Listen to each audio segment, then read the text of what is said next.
Hello, good day everyone. Narito na naman tayo at may mahalaga tayong pag-usapan. At tanong ko sa inyo, may mga nakaway ka na ba? Or may mga taong umuusig sa'yo? O di ka namang mga taong ayaw sa'yo? Yan. So, may ipapanood lang ako sa inyo na isang patotoo, no? Isang video ng isang lolo, isang tatay, para sa atin. Ayan, ito. Panoorin natin. Ibabayo na itan. Tasan nga kastate kaugalyan tayo nga taga-binggit. At yung nga tumulad ka dagiti mangmangag tayo ti sa baling nga lugar.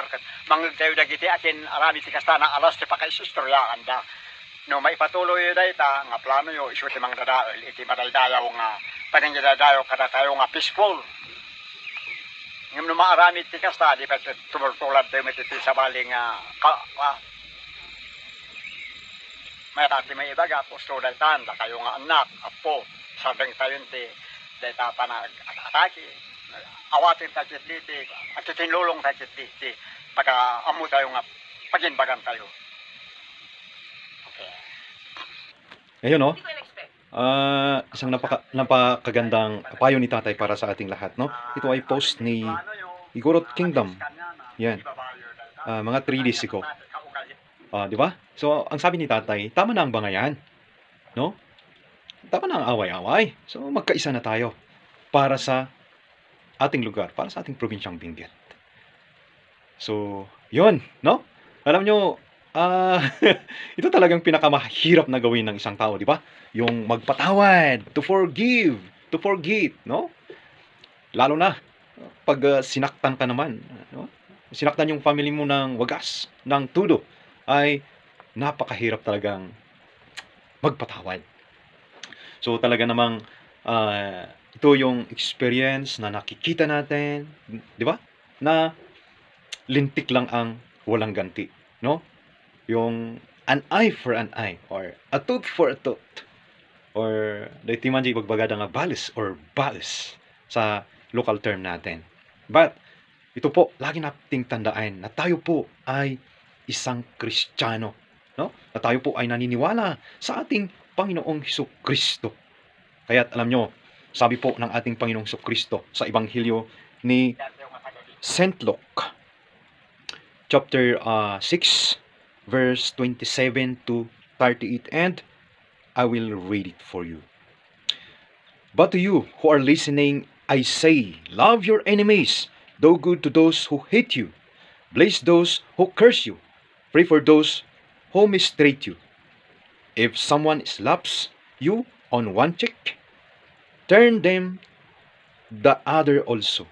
If someone takes your coat, do not withhold your shirts from them.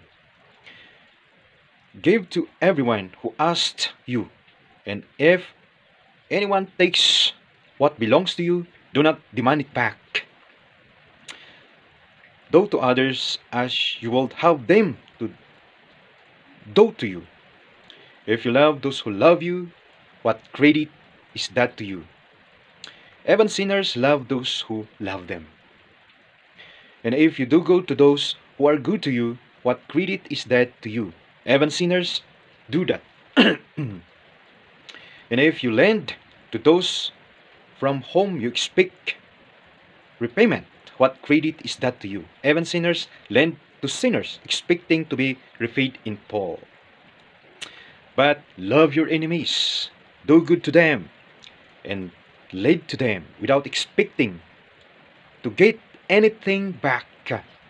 Then your reward will be great, and you will be children of the Most High, because He is kind to the ungrateful and wicked. Be merciful, just as your Father is merciful.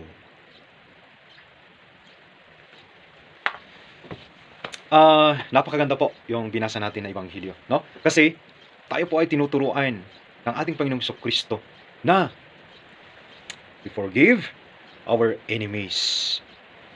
At ano yung pinakauna doon? Na love them, no? Mahalin natin yung ating kaaway, no?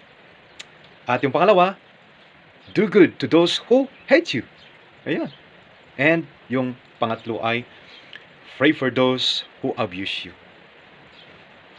Kahit balik-baliktarin natin, Ito po yung habilin. Ito po yung utos ng ating Panginoong Kristo na gawin natin. Amen and Amen. Your True Caps from Benguet First Provincial Mobile First Company na palaging nagsabing, be grateful, be joyful, be thankful with a humble heart. Thank you po and God bless.